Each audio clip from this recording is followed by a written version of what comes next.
A big hello and a very warm welcome to Brand Equity with me, Sonali Krishna. Today I am joined by a really special guest, but before that let me get his name right. It's a difficult pronunciation. He's French. I'm joined by Patrick Renvoise. And I'm not sure I got it right, but I'm going to ask the man himself. Did I do okay? You did very good. My name is Patrick Renvoise. Renvoise, yeah. And for further introduction, he is the Chief Persuasion Officer of SalesBrain.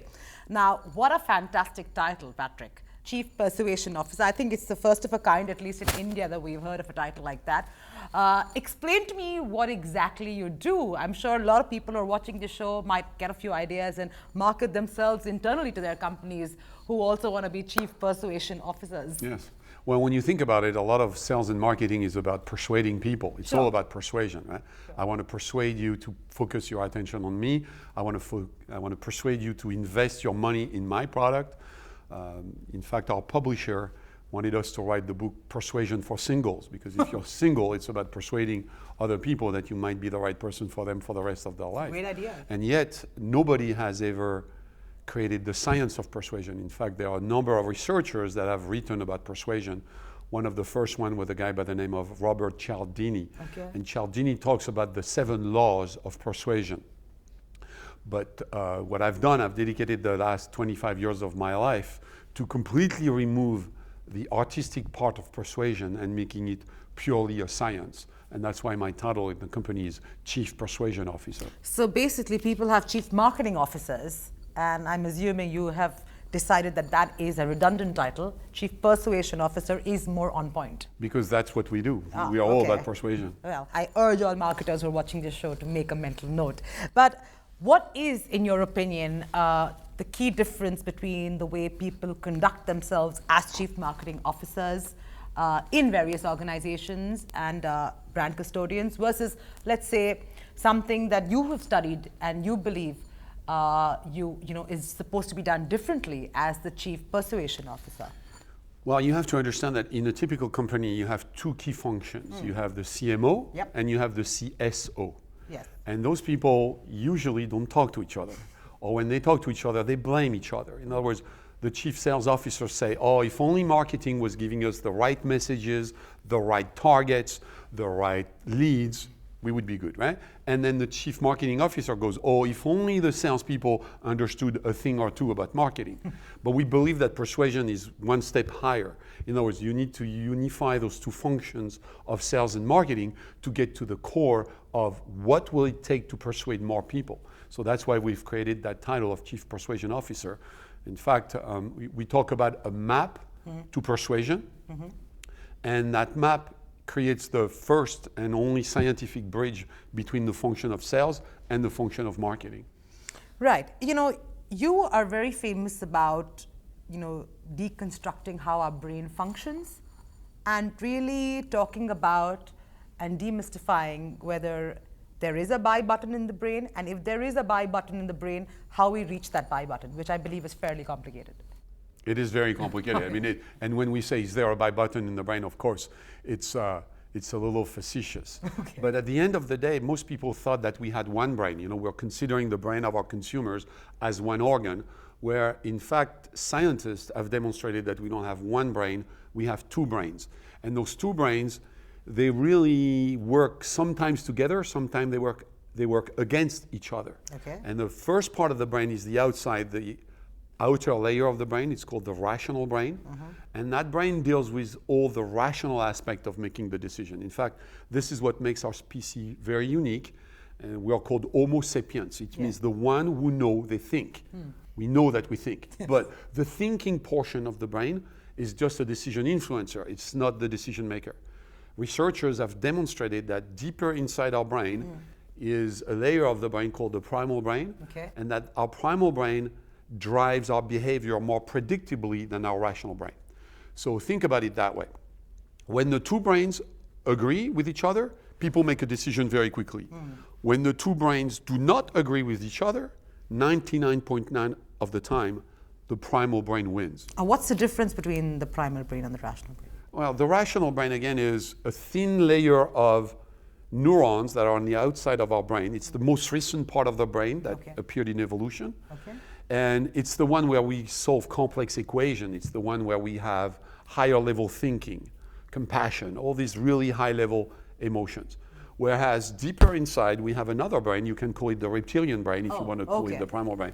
But it's a very primitive form of brain. Right. So in this context, if you've understood this about human beings, and then if I talk about it in the context of consumers and look at it as how marketers are selling to consumers to bite into their proposition, are marketers aware of this, that we're essentially talking to an emotional human being who's extremely irrational? Correct. Or yes, they're aware? All the good marketeers, all the good consumer marketeers know about that brain. Where it becomes more unknown is in the business to business kind of transaction. Because in business to business, like imagine you are selling trucks, right? So you believe that the people who buy your trucks, they're going to look at how much weight can it carry, what's the gas consumption. So you believe that people make more rational decisions. So in the consumer business, people have known for a long time that it's all about the emotion, or that it's all about that primal brain. So are they always trying to communicate to the primal brain, you think? In the consumer business, most of the time they do. Again, the good marketeers, the good advertising agencies. They're always the bad ones who don't do it right. But the good ones, yes, they know. Right. So what would you say today that marketers are doing wrong? Marketers, it depends again. If you're talking business to business, most people don't know about the primal brain in business to business. Right. In business to consumer, they're starting to understand it really well, but they're still not knowing the whole picture. In other words, they still don't have a real scientific idea of how persuasion works. I'll give you an example. In the world of advertising, you have a really good product and you go, now I need to sell it, so I'm going to create a good advertisement for it, right? So you hire a very expensive advertising agency, and the advertising agency tells you, yeah, I understand your product, I understand your consumers, we've done all this research, and now we're going to create a 30-minute ad on television. By the way, if that ad is going to go during the American Super Bowl, it costs $5.6 million for 30 seconds. So it's very expensive. Sure, right? sure. So they do all these tests, and they give you 3 different possible ads. And they ask the customer, so which one do you prefer? So the customer, typically the CMO of that company, maybe the CEO, they watch all 3 videos, right? And they go, I really don't like that one. And they don't know why they don't like that one. Maybe it's because their daughter looked at the ad and they said, oh, Daddy, I like that one because the lady had a really cute skirt or whatever. Right? So at the end of the day, the choice of which stimulus to use, between one of 3 ads is completely subjective. Okay. I mean, people do a lot of testing, but all that testing makes assumptions, etc. There is no science behind it, right? Right. So, the purpose of my life has been to establish a scientific model of what will give you the most chances to persuade. Have you arrived at that answer? The model is what I described about the primal brain, the fact that that primal brain can only be triggered by one of 6 stimuli, and that the 6 stimuli, you deduct a number of key concepts that needs to be communicated in your ad. So for example, if you do an ad and the ad does not address a pain, maybe the ad is not going to be that successful. If the ad for your own product doesn't highlight a claim, maybe also it's not going to be that successful.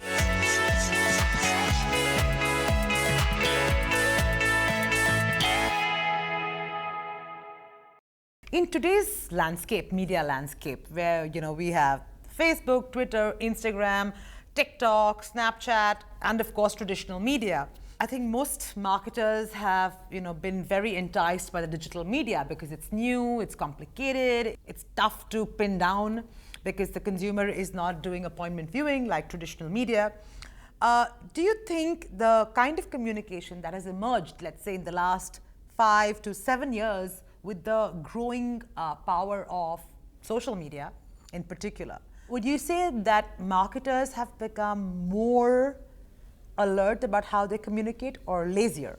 Because in my opinion, and my observation, and correct me if you think I'm wrong, is because suddenly, before the advent of, let's say, YouTube, Facebook, blah, blah, blah, when you had print and TV and maybe radio as the 3 main media, there was a 30-second spot, and in that 30-second spot, you had to communicate. If there's a print ad, you buy whatever you can afford, and in that space you have to communicate. But because the digital world is limitless, right, and it's much cheaper, the copies are longer and long-winding, and there is more artistic indulgence. And don't you feel, hence, the creative has become a lot more lazier? Yes, I mean, think about it. Before, in the past, when you were taking pictures, you had to take your camera. Yeah. You had to wait 3 weeks to get it printed. So people were much more careful about what they were shooting. Yeah. Right? Now, with your phone, you can take 1 million pictures. That's true. So there is a huge, in electrical engineering, we call that the signal to noise ratio. In other words, now the signal has become less and less, and there is a lot of noise out there. Right. So it's very hard for the consumer to extract the signal from the noise. Exactly. So a very common mistake that companies are doing is on their website, they claim we are one of the leading provider of. Yeah. And the problem is that all their competitors are claiming exactly the same thing. So in essence, there is not enough contrast between their solution and the solution of their competitors. So again, the keys goes back to how can you communicate your unique value proposition in just a few seconds so that many, many people will understand it, and then they will be willing to receive more stimulus from you that will go deeper into the explanations about what you can do for them. But I mean, if, for instance, if you log on to any website, right, B2B or B2C, most companies first like to talk about themselves. That's wrong. You don't want to talk about yourself first. You want to talk about how you're going to change the life of your prospect, and then you're going to support that with the who you are and what you do. In other words, the who you are and what you do should support the why the customer should buy, not vice versa. In other words, today, because most people's primal brain is selfish, they believe that the world rotates around them, so they talk about who they are and what they do. Is that but true? if you want to sell, at the core of your message, you have to tell your customers why they should buy from you, and you will support the why they should buy by the who you are and what you do. So you're saying the primal brain is very self-centered and selfish, and it does not really believe in compassion and empathy? Correct. Is that true? Yes. So would it be right for me to then go on to state, because in the last, let's say, 5 years, purpose-driven advertising has become a big deal. Everywhere there is a lot of, most brands are acting like NGOs. There's a lot of purpose they put in their communication, in their long ads, and they think that this will impress the consumer. But if what you're saying is true, that essentially every consumer at the basic level is looking at what's in it for me and how am I going to benefit from it, then it's completely off. It's more complicated than that, okay? Because yes, people are using the excuse of being a good citizen, exactly. if you want, Yeah, right? Yeah. But is it at the core of their value proposition? So if at the core of their value proposition, if you're an NGO, and the core of your value proposition, you're going to help other people, then it's fine to use that. But here is a very important concept, which is that persuasion works better if the persuadee doesn't know he or she is being persuaded. So if you're not at the core of your value proposition, you have nothing else good for the other people, I know that you're going to try to influence me, so I'm going to resist your message. It's not going to influence me. Right. But you have to overlay that with the idea that the best proofs of value use social reinforcement, right? A customer case, for example. So, because we are sheeps, in other words, if a lot of people go into one direction, guess what? We will want to follow that, right? Yeah. So that's why in social media today, you have the likes, right? Because if 50,000 people like you, then maybe I should like you, right? Makes good sense. Yeah. So you have this mixture of various techniques that people are using to try to attract and persuade. Right. But persuasion is a science, so the science doesn't lie. If you apply this concept properly, you'll get the right results. If you misuse them, you may get the wrong results. Okay, so what is the secret formula? The secret formula is it's all about the primal brain. Okay. You have to understand how people work at the level of a crocodile. And tell me that. How does a crocodile work? A crocodile can only respond to 6 stimuli. Okay. Okay? Personal, contrastable, tangible, memorable, visual, and emotional. So if the stimulus that you're giving your audience do not follow those 6 stimuli, most likely your message will not be persuasive. Okay. So you said personal, which is it has to Selfish be about about me. me, yes. Yeah, okay. Contrastable. Contrastable as in? as in before, after, okay. without, all my competitors, my solution. Okay. Warm, cold. Right. And the So third? that's contrast. Tangible. Tangible means you need to be able to communicate your value proposition tangibly, because people are not going to trust you. So you have to make it simple, easy. There is a concept which is that we are meant to make decisions quickly. Why? Because the brain uses about 20% of our body energy, but it only represents 2% of our body mass. In other words, our brain is very small. A typical brain is about 3 pounds, but it uses a huge amount of our overall body energy. Okay. So for us to make a decision and to make a long decision, it requires, if you overload the brain with a complex cognitive load, the decision is going to take longer, and that does not work because we're wired to make decisions with our fast brain, and speed is important for survival, so we want to make quick decisions. Why do you say speed and you don't need to be smart to survive? No, you don't need to be smart to survive. Really? You want a proof of that? Think about flies. Right? Flies are doing very good as a species. There are many flies out there, and the flies make their decision with only about 20,000 neurons in their nervous system. So our brain has about 80 billion neurons. The brain of a fly has only about 20,000 neurons. So the fly is not even close to us in terms of intelligence. Yeah, sure. Yet they survive. And they survive based on what? They only survive based on how quickly they can escape your hand. So at the heart of life, speed is everything. So we are meant to make quick decisions, not smart decisions. So that's why you need to make your value proposition understandable in just a few seconds. Okay. Okay, so that's the tangible. Got it. The memorable is about, again, it doesn't matter what you tell me today. What matters is what will I remember in 3 months from now when I will have to make the decision if I want to buy your shoes or somebody else's shoes. It's always fascinated me, the subject of neuroscience and how neuroscience is being mapped to now neuromarketing. With so much data and insight and knowledge now about us humans and how we behave and react and all of that, do you think brands or other companies have invested enough to actually use and leverage all those insights into ensuring the desired result? No, because again, their own primal brain of the people we're trying to sell makes them believe that it's all about their product, it's all about my technology, it's all about me. Right. When the other side of the equation is the buyer, right? You have the seller, you have the buyer. The buyer believes that the world rotates around his product. The consumer believes that the world rotates around his brain, right? Or himself. Yes. But the most effective sellers are the ones who recognize that the message that they need to communicate is all about changing the life of that guy, and to change the life of that person, give them a better life. It's how their product will contribute to make that. And the key is to communicate that in just a few seconds. Got it. So you're saying basically a lot of it is stored inside, we are not aware. Yes. Yeah, but it will remain. Yeah, and I'll give you another example. Yeah. Think about Coca-Cola, right? I mean, somebody have written about the brands, and Coca-Cola typically comes up as the #1 brand in the world. Right. There is another brand called Pepsi-Cola. Do you know what happens when people do a double-blind test? In other words, when people don't know what they're drinking, guess what? People prefer Pepsi by a large margin. About 75% of the population in the United States, when you don't tell them what they drink, they prefer Pepsi. What are you saying? Really? Yes, 75%. That's a proven fact. Yet when people go to the store, we know that when they don't know what they drink, they prefer Pepsi. But when they go to the store, instead of buying the Coke, instead of buying Pepsi, they buy Coke.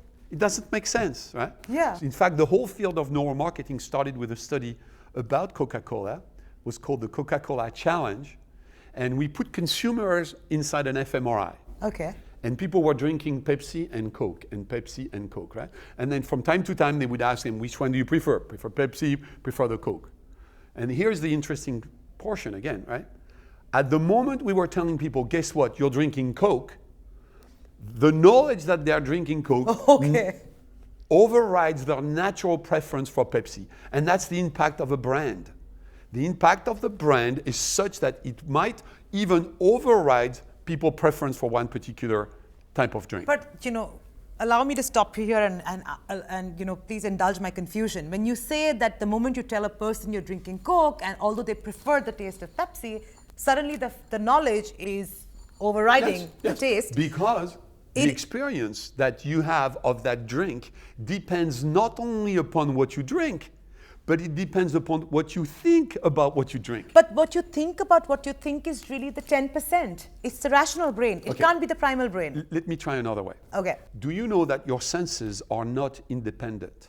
In other words, what you hear impacts what you see. What you see impacts what you feel. I'll give you an example. This is a test that was done with a university study, and they asked people to rate the saltiness of oysters. So they had 5 different rooms, and in each room, people were tasting oysters. Okay. And they had 4 or 5 different kind of oysters, and their job was to rate the saltiness of oysters. Right? Okay. So some oysters are very salty, some Right. oysters are not salty at all. And people think that the test consisted in testing the saltiness of oysters. But what they didn't know is the test consisted in checking the impact of the sound in the room on the way people perceive saltiness. Because in one room, they had no noise, just like this studio. Okay. In another room, they had the noise of regular traffic, right? You know, of cars driving by, people blowing their horns. In the third room, they had the noise of sound of the wind, right? Oh. Leaves and wind. And guess what? In the last room, they had the sound of ocean. So they had ocean waves. And guess what? Waves were the saltiest? When people eat oysters in a room which has the sound of the ocean, the perception of the saltiness is increased. But it's not an illusion. In other words, really in their brain is saying, oh, this is very salty now. Why? Because our senses are not independent. Got it. So I have a question. If you're saying that, you did the first neuro experiment was really with Coke and Pepsi, and this is what you got. If I was, don't you think the global CMO of PepsiCo then should have done a campaign where he or she should have said, blindfold yourself, buy a Pepsi, buy a Coke, decide what you like better, and in all likelihood, it would be Pepsi. No, but they do that, but that doesn't matter. Because, Really? yes, because Coca-Cola has created an image in your brain. And Coca-Cola, they call that brand moment. So I'll tell you how the brand Coca-Cola works, right? Over the last 40 or 50 years, for as long as Coca-Cola has existed, they've bombarded your brain with advertisement. And in this advertisement, what did they show you? They showed you people on the beach, and they were running, and they were starting to get thirsty, and when they get thirsty, they were drinking Coke, right? Or, in the United States, we have the Super Bowl, right? It's the biggest event, sports event in the US, and you have friends around the TV, and everybody's watching the TV, and they're eating some chips and whatever, and they're drinking Coke, right? So here is what's happening. Your brain now has associated these moments, they call that brand moment, with the brand Coke, right? So even if you prefer Pepsi, here is what happens. 3 weeks before the Super Bowl, you're going to the supermarket, right? And you're shopping, and you're going to walk in front of the aisle, and on the aisle you have Pepsi and you have Coke. And you know you prefer Pepsi, right? But at that moment, you don't remember that you prefer Pepsi. Oh. But what you remember is you're going, oh, in 3 weeks from now, I'm going to have my friends over. What am I going to give them to drink? And at that moment, your brain will associate that brand moment, the Super Bowl, with Coca-Cola, because that's the memory that you have. And then instead of buying Pepsi, you will buy Coke, right? Let's move to the next attribute, after memorable.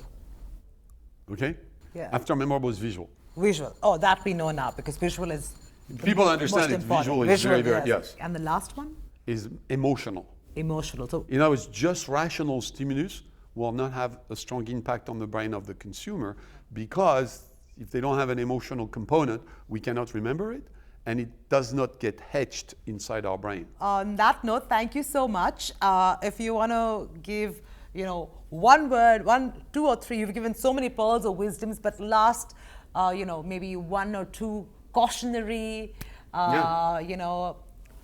warning signs to marketers that, they better their game, they ace their game, or they don't go down the drain.